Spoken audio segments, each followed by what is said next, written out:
All right, so picture this. It's a Tuesday morning. You've just made your coffee. You're still in your pajamas. You're not hurting anyone. You're not doing anything wrong. And then there's a knock at your door. You open it, and standing on your porch is an actual police officer, hat in hand, looking slightly embarrassed to be there. And behind the officer, maybe 30 feet back on the street, is your car, just sitting there, minding its business, doing absolutely nothing except existing. And the officer looks at you and says, "And I promise you this is real, sir. I received a complaint about your vehicle. Your vehicle, the one you own, parked legally, in front of your own house, on a public street." Now, at this point, most people would probably panic a little. They'd stammer, they'd apologize out of reflex the way we all do, and they'd move the car just to make the problem go away. But this person, the person at the center of today's story, this person did not panic, because this person had been waiting for this exact moment. They had been building toward this moment for months. Every letter, every fine, every passive-aggressive notice left under their windshield wiper, all of it had been leading right here. And when they looked at that officer, and then looked back at their car, and then looked back at the officer again, they smiled. A quiet, calm, knowing smile. Because they already knew something that the HOA didn't. Something that was about to blow the entire situation wide open. And that, right there, is where our story begins. But to really appreciate just how satisfying this ending is, and trust me, the ending is incredibly satisfying, we have to go all the way back to the beginning. We have to understand who our main character is, what kind of neighborhood we're talking about, and exactly how a simple parking dispute evolved into one of the most spectacular, most documented, most legally fascinating HOA takedowns I have ever come across. So settle in, get comfortable, grab that coffee, grab that snack, because this one goes deep and it is worth every single minute. Let's start with Marcus. That's the name I'm going to use for our guy today, because while his story has been shared publicly and widely, I want to be respectful of what he told me when we spoke. Marcus is 34 years old at the time all of this happens. He's a mechanical engineer by trade, which becomes very important later on. Keep that in mind. He works from home 3 days a week, which means he's around the neighborhood during hours when most people are at an office. He's observant. He's methodical. He takes notes. He has spreadsheets for things most people would just shrug off. His wife, Diane, used to tease him about it all the time. She'd say, "Marcus, not everything needs to be documented." And he'd say, "Diane, everything needs to be documented." And she would roll her eyes, and he would open a new tab. Classic Marcus. The neighborhood itself is called Sunrise Estates. Yes, that's really the name. And no, the irony of what's about to happen there is not lost on anyone. Sunrise Estates is one of those communities that presents beautifully on the outside. Perfect lawns, matching mailboxes, little decorative stones lining every pathway.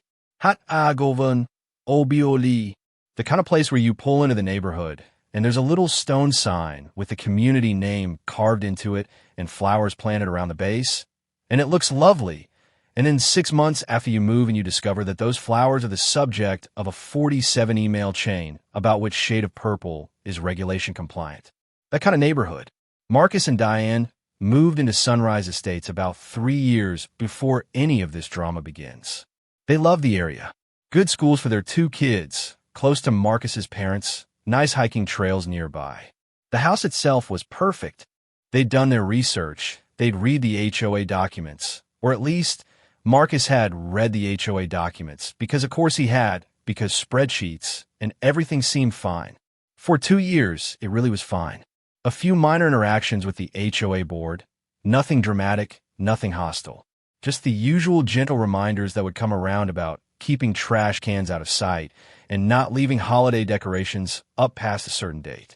Normal, manageable HOA stuff. And then something changed. And what changed was the HOA board. This is important. This is critical context, because the HOA that Marcus had originally dealt with was a fairly reasonable one. It was run by a woman named Patricia, who was strict but fair, who'd lived in the neighborhood for 20 years and genuinely cared about it.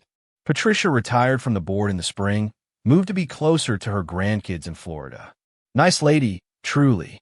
And the person who stepped into her role was a man named Gerald. Now, I don't have anything personal against anyone named Gerald reading this. Some of the finest people in the world are named Gerald. But this particular Gerald, Gerald Hawthorne of 12 Maple Creek Drive, was by multiple accounts from multiple residents, a small man in a large hat with a clipboard and an ambition that was wildly disproportionate to the job of running a subdivision HOA. Gerald had run for the board twice before and lost both times. He had a history of sending anonymous complaint letters that weren't actually anonymous because he always signed them a concerned neighbor, and his handwriting was remarkably distinctive. He drove around the neighborhood on Saturday mornings in a golf cart that he had not been authorized to use on the neighborhood streets, with a yellow legal pad on the seat beside him, making note of violations. Gerald loved violations. Gerald lived for violations. And from a moment he took over as HOA president, violations became a full-time hobby. Fine notices went out constantly. The Facebook community group, which had previously been used for things like "Anyone Seen My Cat" and "Great Sale at the Grocery Store," became a daily bulletin of complaints and rules reminders, all posted by Gerald or by his two most enthusiastic board allies, a retired couple named Harold and Wanda Birch, who lived catty-corner to Marcus and had, by all accounts, absolutely nothing else going on in their lives. Marcus noticed the shift immediately. He didn't say anything at first. He adjusted where he could. He moved his recycling bin 3 inches to the left when Gerald flagged it. He trimmed his hedges an extra time in October, even though it wasn't strictly necessary. He was, in his own words, trying to stay off the radar. And for a little while, it worked. Until his car. Now we have to talk about the car, because the car is the whole story. The car is the protagonist. It deserves its own introduction. Marcus drives a 1971 Chevrolet Chevelle SS. Dark blue, nearly black in certain lights, with a white racing stripe running down the center.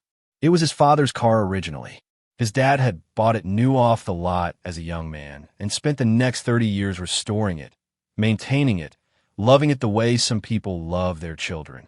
When Marcus's father passed away, this is about 5 years before our story begins, the car went to Marcus. And Marcus, being who he is, being the mechanical engineer who takes notes about everything, had continued maintaining it with the same obsessive care his father had. It was in immaculate condition. It ran beautifully. Every single part was either original or authentically period correct. Car show judges had literally put ribbons on this thing. It was not some junk heap. It was not an eyesore. It was a piece of American automotive history, and it meant more to Marcus than I can probably convey to you in a YouTube script. Marcus parked the Chevelle in his driveway most of the time, but occasionally, when Diane's minivan was parked there, or when the garage was occupied with some project, or when he'd taken the car out for a drive and come home to a full driveway, he'd park it on the street, in front of his house, on the public road that the HOA does not own and has no jurisdiction over. By the way, again, filing that away for later. The first notice appeared under his windshield wiper on a Thursday morning in late September. It was an HOA violation notice printed on official HOA letterhead, informing Marcus that his vehicle was in violation of community appearance standards. The notice cited a section of the HOA rules that said residents should not park inoperable, unsightly, or non-standard vehicles in ways that negatively impact community aesthetics. Marcus picked up this notice, read it twice, and stood there in his driveway in genuine confusion. His Chevelle was the opposite of inoperable. He had driven it the previous afternoon. It was perfectly operable. It was arguably one of the most aesthetically significant vehicles in the entire zip code. He took a photograph of the notice, noted the date and time, opened a new spreadsheet, because of course he did, and wrote a polite letter to the HOA explaining that the vehicle was fully operable and in excellent condition and had received recognition at multiple car shows, and that he respectfully disagreed with the characterization. Gerald's response came back in 4 days. It acknowledged Marcus's letter and doubled down. The Chevelle, Gerald explained in his reply, and Marcus shared this letter with me, so I can quote it fairly accurately, was described as a visually disruptive non-contemporary vehicle that stands in contrast to the community's aesthetic goals. There was also a $40 fine attached. Marcus stared at the phrase, visually disruptive non-contemporary vehicle, for a long time. Then he called his dad's old mechanic, a 70-year-old man named Ray who had worked on the Chevelle for 3 decades and who, upon hearing this story, laughed so hard he had to set down his coffee. Ray said, "That car is worth more than Gerald's entire house, probably." Marcus said, "That's not the point, Ray." Ray said, "I know, but still." And Marcus almost smiled. Almost. He paid the fine, under protest, explicitly noted in writing, which is important, and wrote another letter to the HOA formally requesting the specific sections of the governing documents that gave the HOA authority over the appearance of vehicles parked on public roads. He sent it certified mail with return receipt requested. He kept the receipt. And here is where something fascinating happened. Gerald wrote back, very quickly, citing the HOA's aesthetics guidelines. But Marcus had read those guidelines. Marcus had read them 3 times, in fact, immediately after getting the first notice. And the aesthetics guidelines said, very clearly, that the HOA's authority over vehicles extended to vehicles parked on HOA property or within private HOA-governed driveways and garages. The public street in front of his house, not mentioned anywhere, not once. Marcus made a note of this. He opened a new section in his spreadsheet. He labeled it legal overreach, and he kept watching. October brought a new round of letters. Gerald, apparently emboldened by the fact that Marcus had paid the first fine without much visible pushback, began escalating. The second notice arrived claiming that the Chevelle was leaking fluids and constituting a health and safety hazard. Marcus took the car to Ray the same day and got a formal written inspection report confirming that the vehicle was in perfect operating condition with no leaks of any kind. He sent a copy of this report to the HOA certified mail. The third notice accused Marcus of having the car displayed in a commercial manner, suggesting he might be attempting to sell it from his home and citing a restriction on commercial activity in residential areas. Marcus, and I want you to really appreciate this because it is so perfectly Marcus. Marcus went to City Hall and formally confirmed in writing that there was no vehicle listed for sale at his address, no business license associated with his address, and no complaints on file with the city about commercial activity. He got that in writing too. Filed it. Sent a copy to the HOA. Certified mail. Gerald responded by scheduling a hearing. This is when things get really interesting. The HOA board meeting was set for a Tuesday evening in early November. Marcus and Diane sat at the dining room table the Sunday before, going through everything. Diane, who had been patient and supportive through all of this, looked at the growing folder of certified mail receipts and inspection reports and city documents and said, quietly, "Marcus, what exactly are you building here?" And Marcus looked at her and said, "I'm building a case." And she said, "For what?" And he said, "For when they make a mistake big enough for it to matter." And Diane took a slow sip of her wine and said, "They're going to make one, aren't they?" And Marcus said, "Gerald Hawthorne is physically incapable of not making one." He was right.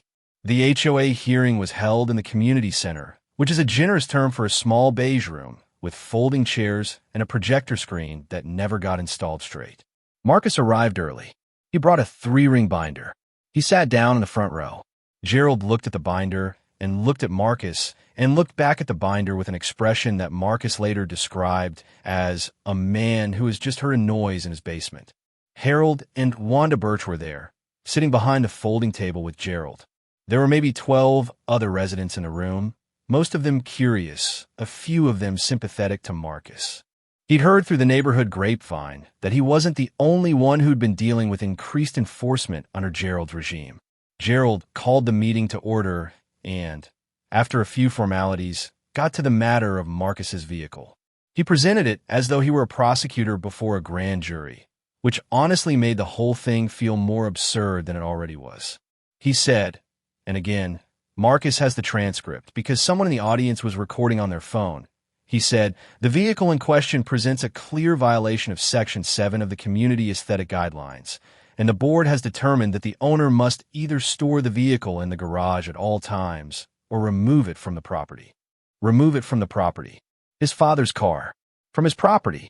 Marcus stood up and, very calmly, opened his binder to the first tab, which contained a printed copy of the HOA governing documents with specific sections highlighted.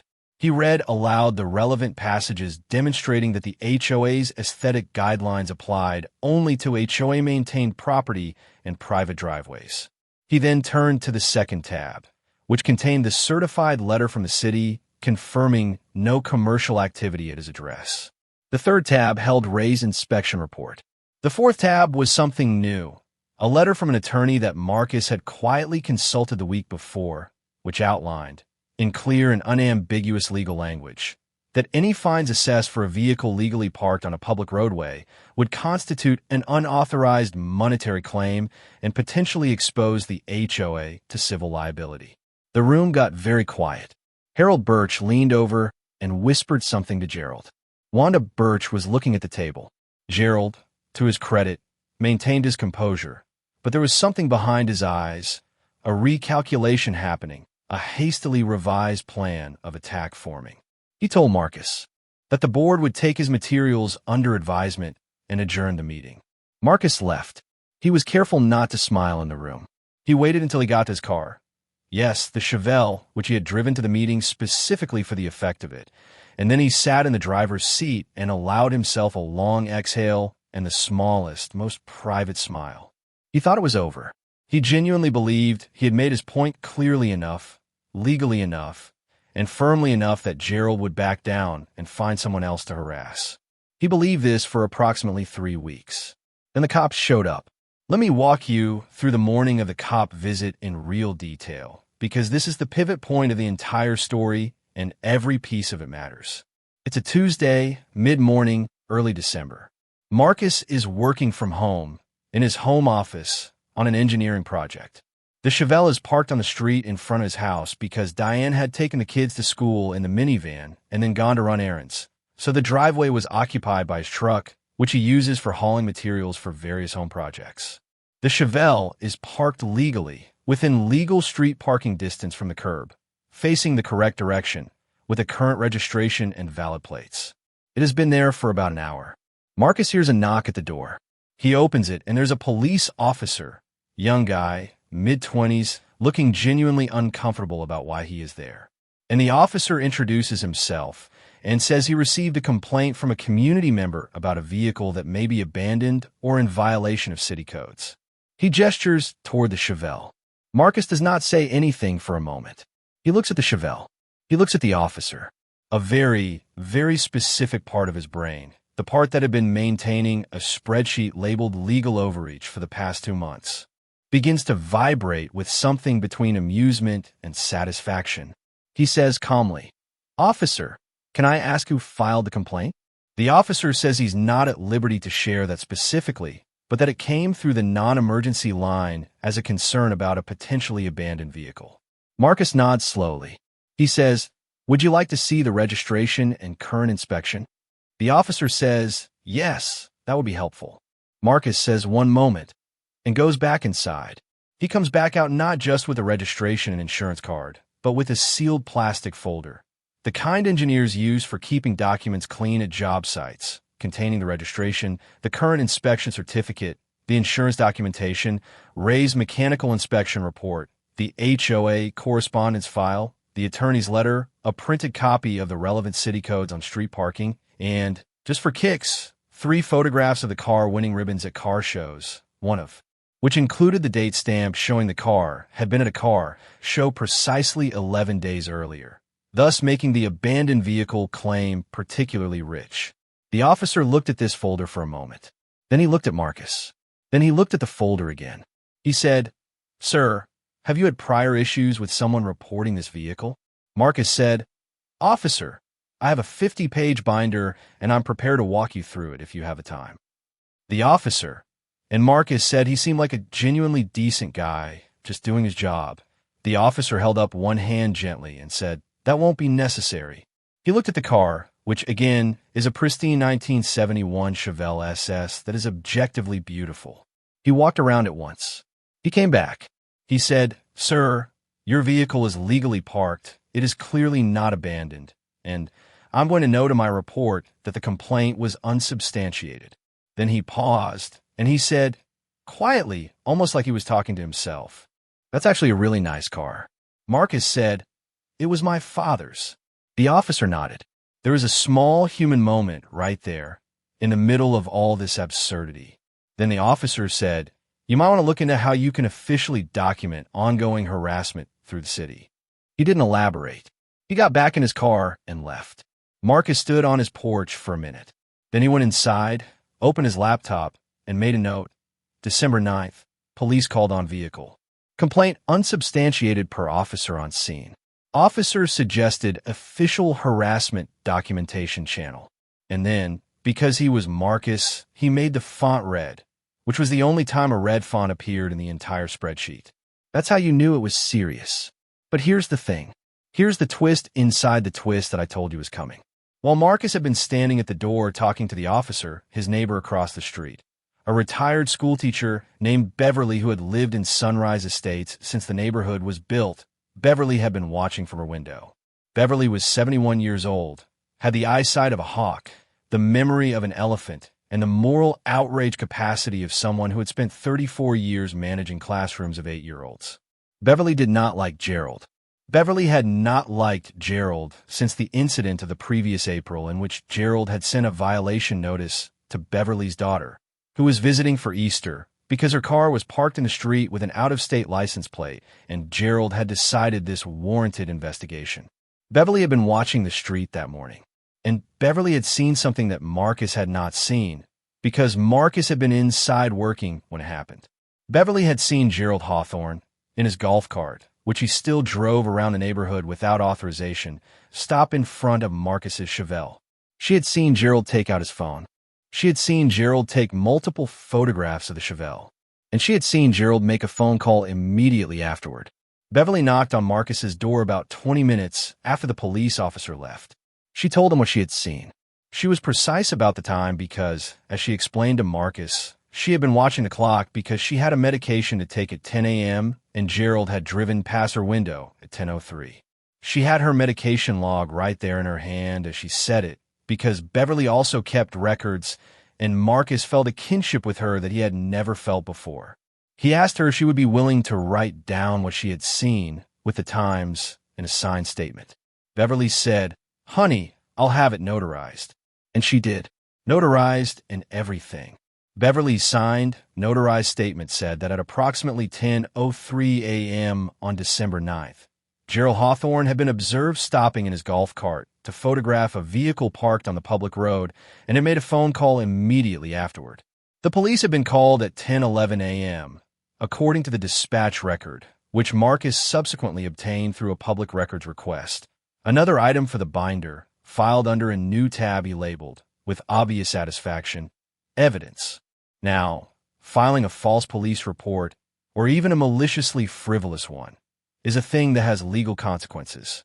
And what's more, using the HOA structure to orchestrate harassment of a specific resident, especially after being notified in writing of a legal challenge, creates a paper trail that HOA attorneys really do not want to see. Marcus's attorney, when he sent her the police report and Beverly's notarized statement and the dispatch records, sent him a response that he described to me as very enthusiastic. She said they now had documentation of coordinated harassment following a formal legal dispute notice. She said this changed the nature of the situation considerably. She started writing letters. The first letter went to the HOA board.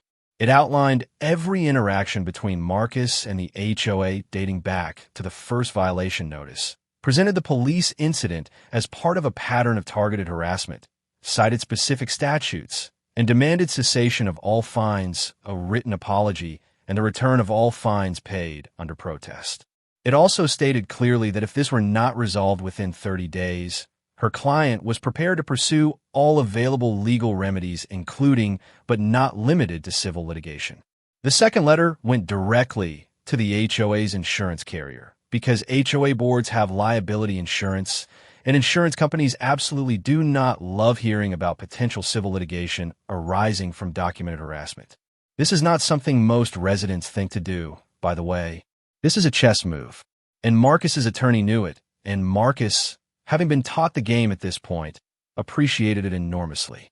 The HOA did not respond within 30 days. They responded in 9 days. Gerald did not write the response. The HOA's hired management company attorney wrote it, which tells you everything you need to know about how the mood had shifted in that conference room. But wait, because the story isn't over yet. It actually gets better. While the legal correspondence was flying back and forth, and Marcus was keeping his usual meticulous records, something else was unfolding in Sunrise Estates that Marcus had not orchestrated and had not expected, but that arrived like the universe delivering a perfectly timed gift. It turned out that other residents had been building their own files. Marcus had mentioned a situation once in a neighborhood Facebook group, just a brief, factual post saying he was dealing with an HOA dispute and encouraging anyone else who had received questionable notices to document everything carefully. He had expected maybe 2 or 3 people to respond. 41 people responded. 41. In a neighborhood of about 80 households, which means that more than half of the community had been on the receiving end of Gerald's aggressive enforcement campaign and had been stewing quietly about it for months.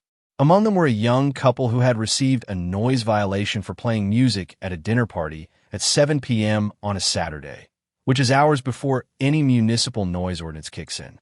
There was a woman who had received a landscaping violation for planting native wildflowers in her front garden. Wildflowers that were specifically listed in the original HOA welcome packet as encouraged because of their environmental benefits.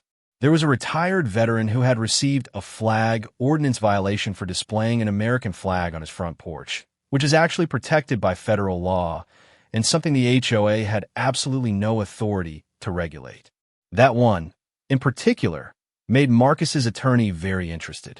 What emerged from this neighborhood conversation was the discovery that Gerald had not actually been following the HOA's own rules in issuing many of these violations. Several notices had been sent without the required prior warnings. Several fines had been assessed outside the approved fine schedule. And, crucially, at least 2 board votes that Gerald had claimed as official decisions had never actually been voted on by the full board. Harold and Wanda Birch had signed off on them, but a third board member, a quiet man named Doug who worked long hours and often missed meetings, said flatly that he had never been notified of those votes, had not voted on them, and had not authorized them. Doug was, as it turned out, also an attorney, a real estate attorney, specifically. He had joined the HOA board 2 years earlier with the genuine intention of being helpful and had become increasingly uncomfortable with Gerald's methods, but had not found a clear avenue to address it. He found one now. He reached out to Marcus directly and said 3 words that changed everything. "I'll join you." The next HOA annual meeting was in January. Marcus, his attorney, Doug, Beverly, the wildflower lady, the veteran, and approximately 30 other residents all showed up. Gerald walked into that community center room and found it more full than it had ever been, and the faces in that room were not the passive, slightly confused faces of people who had wandered and out of civic obligation.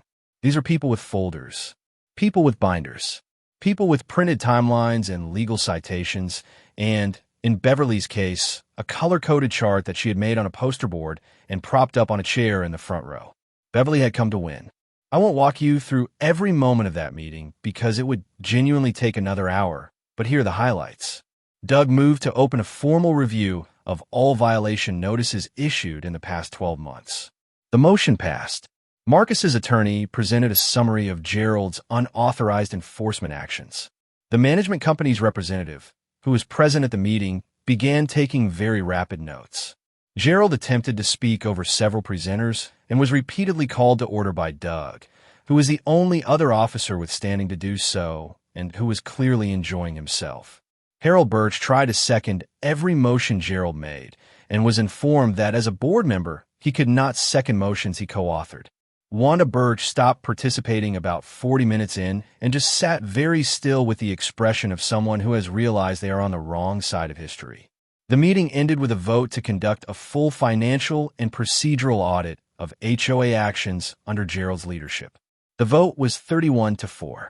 The 4 were Gerald, Harold, Wanda, and a man named Phil who lived at the end of the cul-de-sac and whom nobody could fully account for. Gerald resigned from the HOA presidency 12 days later. He sent a written statement to the management company calling the audit a politically motivated witch hunt, which is a very grand way to describe a dispute that began with a 1971 Chevelle SS parked on a public road. The audit was completed over the following 6 weeks. The results were, depending on your perspective, either shocking or entirely predictable. 43 of the 88 violation notices issued during Gerald's tenure were found to be either procedurally improper, outside the HOA's jurisdiction, or in direct contradiction of the community's own governing documents. 11 residents, including Marcus, had paid fines that were determined to be illegitimate. The total amount of improperly collected fines was just over $4,000. The HOA management company, very eager to avoid any appearance of liability, recommended that all improper fines be refunded with interest. Marcus received a check for $240, the $40 fine he'd paid under protest, plus all the subsequent fines that had been levied during the dispute, plus the small interest calculation. It was not a life-changing amount of money, but that check, Marcus told me, meant more to him than any number he could name. He had it framed. It is hanging in his home office, right next to a photograph of him and his dad standing in front of the Chevelle at a car show sometime in the mid-90s. The check is matted in blue, which is the color of the car. The HOA also issued a written apology to Marcus, which was required by the terms of the agreement reached between his attorney and the management company. The apology acknowledged that the notices regarding his vehicle had been issued in error and that the HOA confirmed his vehicle was not in violation of any enforceable community standard. It was signed by the newly reconstituted HOA board, which, after a special election, now included Doug as president, Beverly as secretary. Yes, Beverly ran and won, as she absolutely deserved to, and 2 other residents who had been among the 41 responders to Marcus's original Facebook post. Gerald Hawthorne still lives at 12 Maple Creek Drive. He still attends HOA meetings occasionally, though he sits in the audience now. Marcus says they don't interact much. When they do pass each other on the street, Gerald tends to find something very interesting to look at on the other side. Marcus has never said a word to him about any of it. He doesn't need to. The Chevelle is parked in front of the house sometimes, just like it has always been, gleaming and blue-black and beautiful, and that says everything. Now, let me step back for just a moment because there are so many lessons layered into this story that I want to make sure we actually sit with them, because this isn't just a satisfying revenge tale. Although it absolutely is that too, please don't misread me. It's also a practical handbook for anyone who has ever felt powerless against an institution that has decided to make their life difficult. The first lesson is the one Marcus himself mentioned when we talked. He said, document everything before you need it. Not when the situation gets bad. Before. From the very first notice, from the very first moment something feels off, write it down. Note the date, the time, what was said, what was delivered, what you responded. Keep copies of every piece of correspondence you send. Send important things certified mail, so you have proof they were received. This isn't paranoia. It's just the basic infrastructure of self-protection, and it costs you nothing but a little bit of time and a packet of sticky notes. The second lesson is, know your own rules. So many HOA disputes, and actually, so many disputes with any institution, whether it's an HOA or an employer or a landlord or a bank, hinge on one party not having bothered to read the governing documents. Gerald was counting on the fact that Marcus wouldn't look closely enough to see that his jurisdiction didn't extend to the public road. He was wrong. Read your documents. Highlight them. Know what the rules actually say versus what someone is telling you they say. The third lesson is one that Beverly represents beautifully, and it's this: you're almost never fighting alone. The residents of Sunrise Estates had all been sitting in their separate houses, each one quietly frustrated, each one thinking they were the only one dealing with this, each one not wanting to make waves. It took one person being willing to stand up and say something publicly to reveal that the whole community had been suffering under the same thing. That solidarity, that collectivity, was ultimately what made the difference. Marcus's attorney was good. Marcus's documentation was meticulous. But 31 people showing up to a meeting with folders, that's what actually changed the culture of that neighborhood. And the fourth lesson, and this is maybe the deepest one, is about what we owe the things that are given to us by the people we've lost. Marcus didn't fight this battle because of $40. He fought it because of his father. Because that car was his father's hands and his father's pride and his father's love, distilled into steel and chrome and deep blue paint. Because someone had called that thing an eyesore, and that word had landed somewhere much more tender than just his property rights. He told me, my dad would have fought this. And I think what he meant was that his dad had already taught him how to fight it. Through years of meticulous maintenance, of doing things right, of caring about things deeply enough to document them and protect them, and never let someone tell you that what you value is without value. Gerald Hawthorne looked at a 1971 Chevelle SS and saw a problem. Marcus's father looked at the same car and saw a legacy. And in the end, the legacy won. It wins. It always does. Now, before I let you go, and I know this has been a long one today, but you stayed with me, and I appreciate that more than I can say. I want to share one final detail that Marcus mentioned almost offhandedly at the end of our conversation, and that I have been thinking about ever since. The spring after all of this resolved, the community organized a neighborhood car show. It was Beverly's idea. Actually, she proposed it at one of the first meetings of the new board as a community-building event, a way to celebrate the neighborhood's fresh start. Residents could bring their cars, display them on the street, have some food and music. Very casual, very friendly, very Sunrise Estates. The Sunrise Estates that the neighborhood had always wanted to be before Gerald turned it into a surveillance state. About 20 families participated. There were some beautiful cars, a few classics, some nice modern ones, a truck that one neighbor had spent years restoring. Marcus brought the Chevelle, naturally.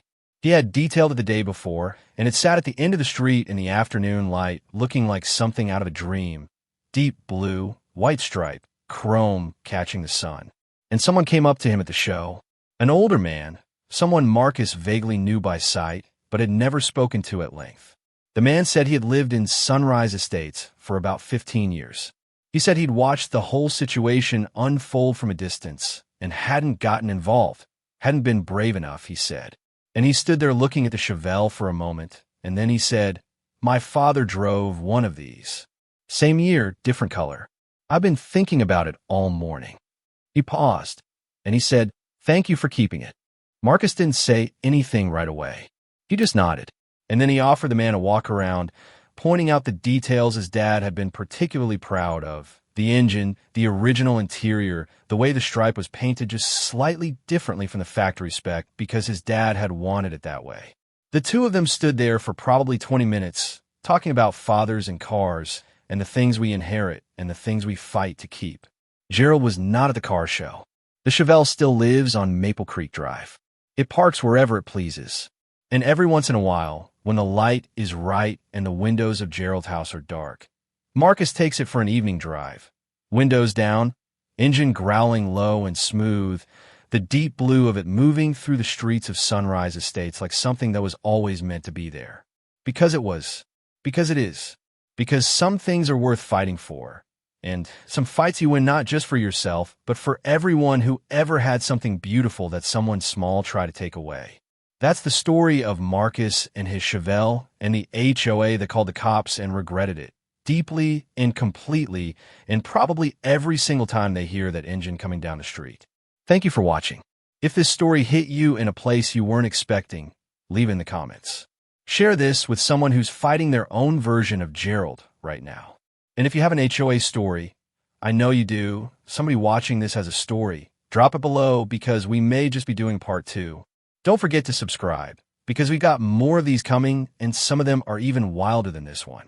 Take care of yourselves, take care of your cars, and never, ever let someone call your legacy an eyesore. See you in the next one.